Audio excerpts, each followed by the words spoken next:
Well, yeah, Brother Tom, it was good teaching, some good points, very helpful. My eyes got opened on some of the things that are required, to keep going on with your relationship.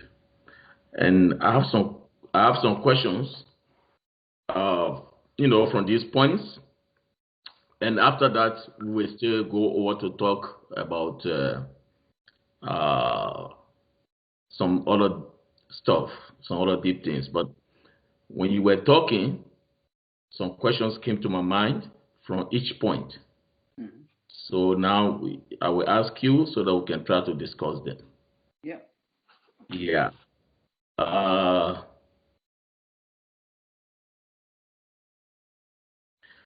let's take the first point. The first point was on the commitment. That love is a commitment. Mhm. Yeah. So from this point, my question would be, you know, for one to commit himself or yeah, okay, himself to something, there must be uh, maybe some kind of reason for commitment. So maybe you want to say something about it. What should a partner uh, look at that will help him to be committed to the relationship that they have established? What do you think? Okay. That's an interesting. You you give me such good questions. I have to think in my head about them. Because Um. yeah, while you are thinking, I just want to Yeah. say the reason being that maybe some people would like to be committed, okay, Mm. to their relationship, but somehow they don't see the reasons. You Mm. see? Mm. Yeah. Yeah. Yeah. Yeah. Yeah. Okay. And obviously there's sometimes reasons why people can't commit to a relationship. So they might be in a relationship and they are looking at getting married, but they are struggling with committing. Yes. And sometimes the struggles they have with committing are there's so many reasons why they could have personal problems with commitment. It could be because of past experiences. Mhm. It could be failed relationships that have had before where they've committed themselves to somebody and they've been let down. It Mhm. could be the fact that if they commit to it and they fail, they're scared of failure, so they don't want to commit because they don't want to mess up. Mhm. Um, you know, I think there's a lot. People are fearful to commit because it's like, how can I how can I commit to this relationship because it's the rest of my life? Mhm. How can I be sure I'll still love her in 50 years time? Or how will I how do I know if I'll love him in 10 years time? I'm telling You know, you. what if he you know what if he changes? And what if he's not the kind of man that I married to begin with? And you Mhm. know, and so there's all sorts of fears of what might happen in the future can stop that wanting to commit, and there can be uh, history of and circumstances of past that stop them from committing to a new relationship. Mhm. They even could have come from a failed marriage. They could have come from having an abusive relationship. They Mhm. could have come from a broken home. There's so many kinds of things that could have taken place in a person's life Mhm. that that stops them from committing, Mhm. and it makes it very difficult for them to commit. Mhm. And I think people have to, if they're struggling with committing and making a commitment, I think they have to look at and identify what is stopping them from committing, Mhm. and then having somebody help them through, even as a mentor or a counselor to help them through the areas that are stopping them from making a full commitment. Because the very fact is, if a person's not willing to commit to a relationship, the relationship is doomed from the very beginning. Okay. You can't go into a relationship hoping that it will work out okay. You've got to go in believing this is it forever. Okay. So you have to, if you can't commit to a relationship, you've either got to work through the issues that are holding you back from committing to that relationship, or you've actually got to stop that relationship. Because if you can't go forward without a commitment, because you will not have any foundation, you'll have no strength, you'll have nothing to stand upon to make that relationship continue. And so the very fact of us committing, saying, okay, you know, when we take our marriage vows, or even before we take our marriage vows, even perhaps engagement, or even before we get engaged, we do make a commitment to our partners, our sweethearts, that we love them and we want to be with them forever. We start to make these commitments, you know, and I think, you know, as we make these commitments and we're willing to stand by our word and then honor what we speak, then that commitment becomes stronger. I don't think any of us, when we are first making our ideas of marriage or finding a partner, I don't think any of us truly understand the cost of the commitment. I don't think we understand how it's going to work out for the next rest of our lives. We don't understand the level of that commitment, what it's going to cost us. We don't know these things because they're not explored values that we've gone through yet. But as with all the best intention that we have, if we're willing to make a commitment and we commit to one another, we bind ourselves on that commitment. The Bible says, let your yes be yes and your no be no. And if we make a commitment, the fact that we can strengthen ourselves because we can say, no, we've made a commitment. A little trouble comes. No, we've made our commitment. I mean, I'm not surprised, but some people when they're courting and they're thinking about marriage, sometimes their relationships on and off all the time, and you think, man, it's so shaky. You'd be better off coming apart, separating, and maybe try again later on, or just separating, because marriage needs some real solid stuff into it to keep it going. You can't enter a marriage relationship without commitment. So you've got to come to a place of commitment. You have to make, and I said before, love is a choice. It's not a feeling. Love is a choice. When you make a commitment, it's not a feeling, it's a choice. You choose intellectually, your heart and your soul, your emotions, all choose to make a commitment. You choose. And in choosing, you have the opportunity then to stand by your word. And you need to stand by your word to be honorable in that. Good, Brother Tom. I appreciate the answer. You are right. You are right in the sense that love is not feeling; it's a decision that you make. So if you make this decision that I want to be committed to the relationship that I've just established, I want to be committed to this person, you will make it because it's your hard decision. You want to be there in spite of the ups and downs, but you want to, keep your relationship going. So actually, yeah, it's a decision. Yeah, and both parties have to have the same commitment. You can't have one being fully committed and the other person not.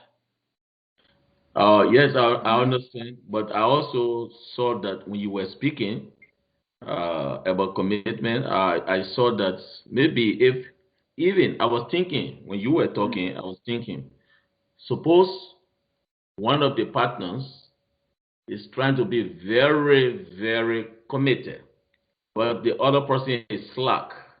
It's not, fully putting in or trying for the relationships to work. I was thinking about that when you were talking about being committed.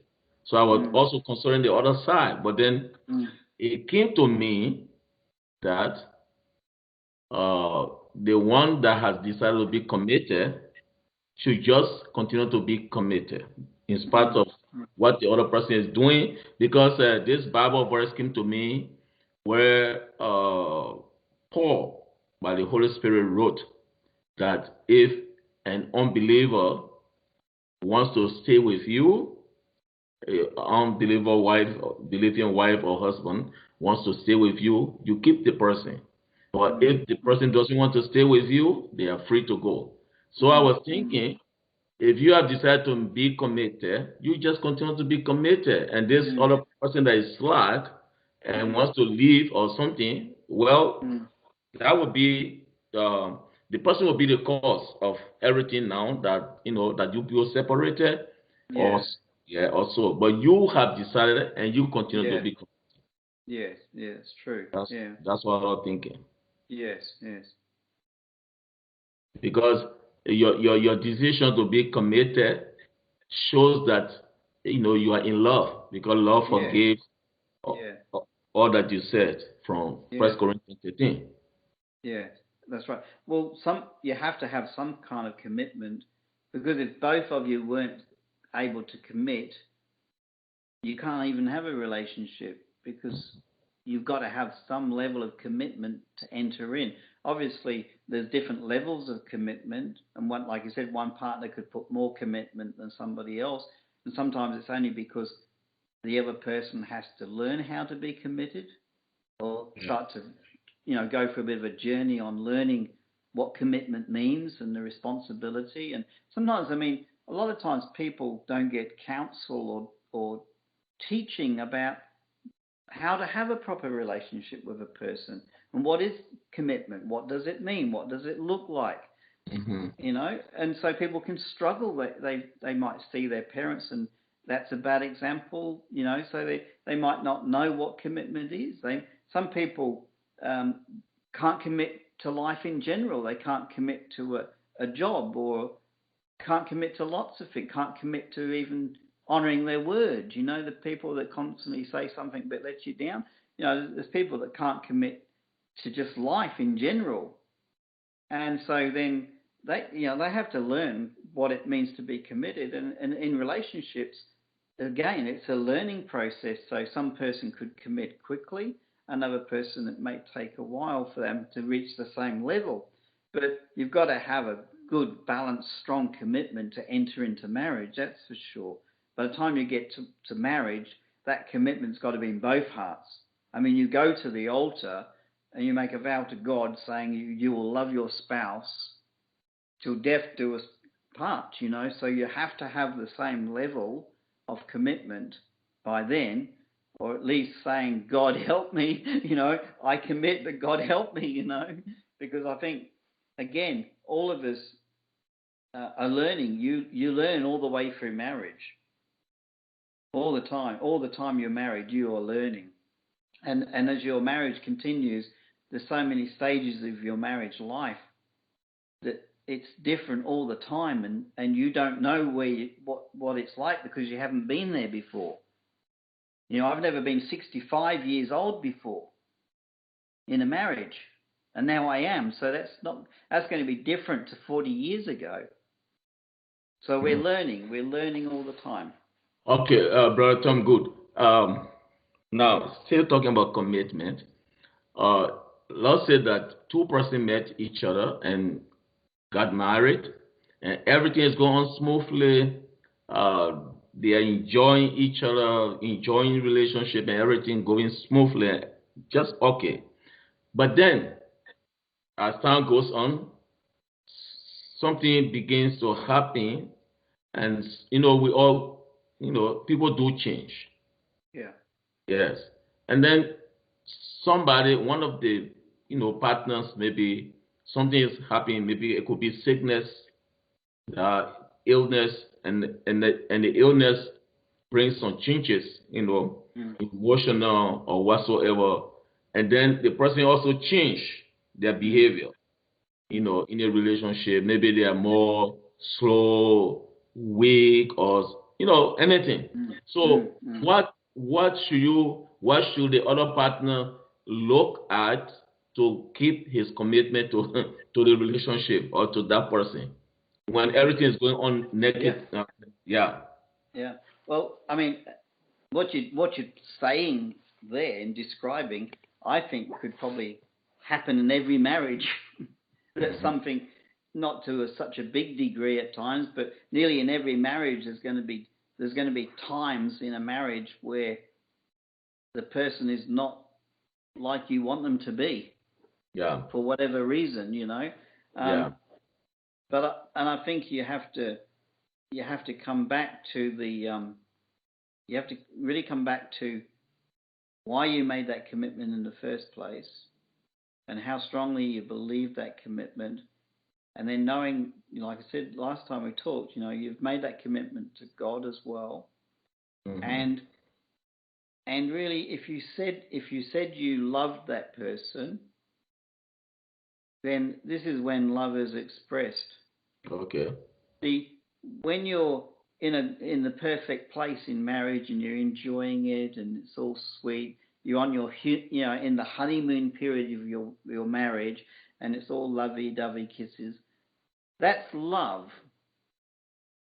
But when things go a little bit wrong, okay, and the person still continues to love, that's real love. Wow. That's real love. When things aren't so perfect, when things aren't so pretty, when things aren't meeting our individual needs, aren't meeting our expectations, when things do change, do we abandon that marriage, or do we say, by God's strength, by God's grace, I'm going to keep committing to that thing, to that relationship, regardless of what happens to the partner?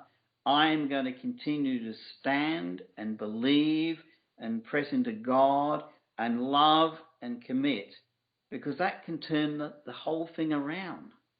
Amen. Yeah. Can you give some, maybe few things to look at, in your marriage that is now, not too juicy like it used to be before? Okay. Can you give some few things to look at? The other partner that is still strong, that is still healthy, that's still in the mood. Can you give some things for that person to look at to help him or her to keep committed to the relationship? I mean, are you understanding me? What are some of those things that one should look at? That you are not focused on the negative or the destruction maybe that has happened in the life of this person or in the body of this person. What should you look at? What are some points that you can give for one to look at? In spite of the negative that have come, to keep going on with the relationship. Okay, I think you've got to, like you're saying, you've got to turn from looking at the negative side of it, and you've got to start to look at what's positive in the relationship. So instead of seeing the difficulty or the struggle or the problem, you've got to turn your eyes from looking at that, and you've got to start looking for something lovely, something beautiful, something positive, and start looking, and they will be there. Those things are still there, because that person is the same person that you said you loved and they said they loved you. You're the same people. Deep down inside, you're the same people. But sometimes we get all this negativity, and we get all all sorts of there's 1,000 issues that can happen in a marriage to couples, and we've got to try to look beyond the negative side of it and start to see that, you know, the beauty of it, or the love of it. You know, I mean, for my example, I think one of the biggest struggles probably I've had in our relationship with Kerry is Kerry's health. Kerry has always been an unhealthy girl, even from a very young teenager. Her health has never been, she's never been in good health. So that's always been a bit of an issue for her in her life, and a bit of an issue in our marriage, because it has many implications in a marriage when one person is not so well all the time. And for instance, Kerry has suffered chronic pain for 40 years or more, 50 years. She's suffered chronic pain. That's pain that doesn't go away every day, and that has an effect upon a person. Yes. You know, they have their grumpy days, they have their sad days, they have the days they can't cope. You know, that has this incredible effect upon a person. So I guess for me, that would be if I just looked at that negative side of it, then that would cause me to have a difficult time in my marriage.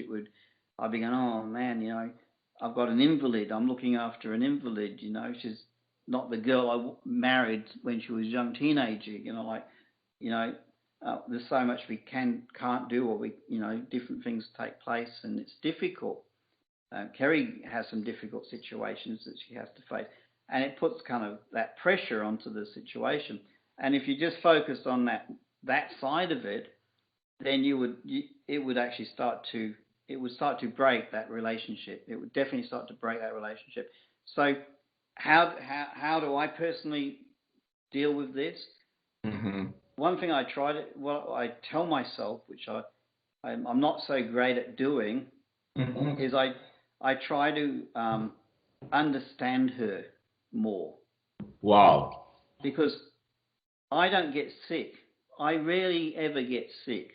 Mm-hmm. Like, and you know, and yet for Kerry, it's a constant friend for her, and so for me, I'm not always empathetic enough. I'm a bit casual in, oh yeah, you're sick again, okay, good. You know, talk about something else, kind of thing. You know, so I need to learn how to be more caring, understanding, and I am actually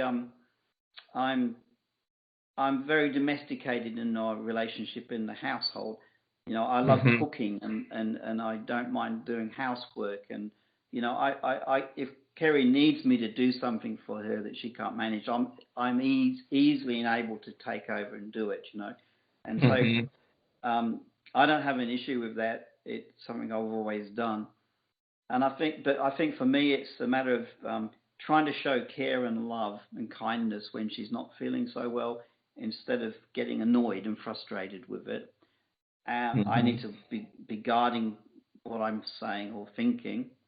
Also, what I do too is I remember who she was when I first fell in love with her. Okay. I remember when she was a teenager and what attracted me to her. Okay. And I remember those things with like sentimental. There is sentimental fondness, you know. But that helps me feel good about her.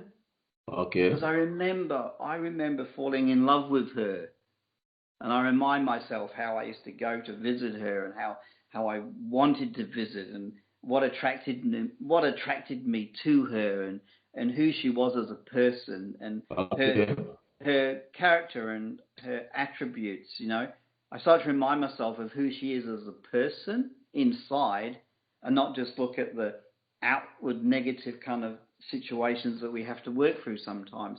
That actually makes me more love her. I don't always express that enough to her, probably. Okay. And I probably should be more romantic and, you know, tell her how much I love her all the time. Okay. Perhaps be a little bit more understanding when she's not feeling so well. But certainly for me, the key for me is I remember my love for her. Okay. And and I said to her today or the other day, I said, Kerry, even if your health got to a point where you are not able to manage your life, I would look after you. I would look after, and I meant it, and I would do that, because you see, that's my love.